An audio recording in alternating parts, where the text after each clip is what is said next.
미국 최대 명절인 추수감사절을 앞두고 휘발유 값이 고공행진을 이어가자 여당인 민주당에서 전략 비축유를 방출하라고 요구하고 있습니다.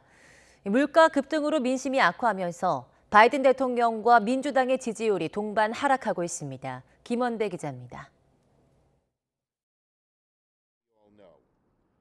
미국 집권당인 민주당의 척 슈머 상원 원내대표가 기자회견을 열고 휘발유값 하락을 위해 전략 비축유 방출을 주장하고 나섰습니다.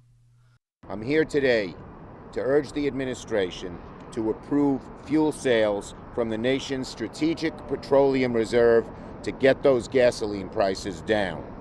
슈머 원내대표는 전국 평균 휘발유 값이 1년 전에는 1갤런, 즉 3.78리터에 2달러 23센트였지만 지금은 3달러 14센트로 급등하면서 미국인들이 고통받고 있다며 전략 비축유를 풀어야 한다고 강조했습니다. OPEC with the Russians and the Saudis saying they're not going to boost supply. This is how we boost supply with the SPR.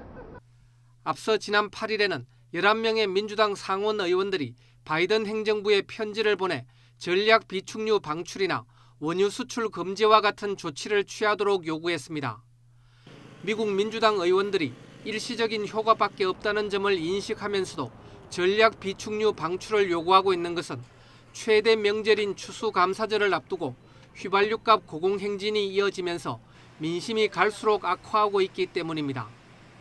지난해 대선에서 바이든 대통령이 승리한 버지니아에서 최근 실시된 주지사 선거에서 민주당이 패배한 데 이어 각종 여론조사에서 바이든 대통령의 지지율은 바닥을 기고 있습니다. ABC 방송과 워싱턴 포스트가 7일부터 10일까지 미국의 성인 1,001명을 대상으로 조사한 결과 바이든 대통령에 대한 긍정평가는 41%로 취임 후 가장 낮았습니다. 부정평가는 53%에 달했습니다. 바이든 대통령의 지지율은 지난 4월부터 꾸준히 하락해 지난 9월 조사에서 44%로 저점을 기록한 후 이번에 최저치를 경신했습니다. 특히 경제 문제에 대한 실망감이 큰 것으로 나타났습니다. 응답자의 70%가 경제 전망에 대해 비관적이라고 답했고 절반 가까운 응답자는 현재의 심각한 물가 상승의 이유를 바이든 대통령 때문이라고 응답했습니다. 오늘 당장 선거를 실시할 경우 어느 정당을 지지하겠느냐고 중간선거 가상 대결을 벌인 결과 응답자 중 등록된 유권자의 51%가 공화당이라고 답한 반면 민주당이란 응답은 41%에 불과했습니다.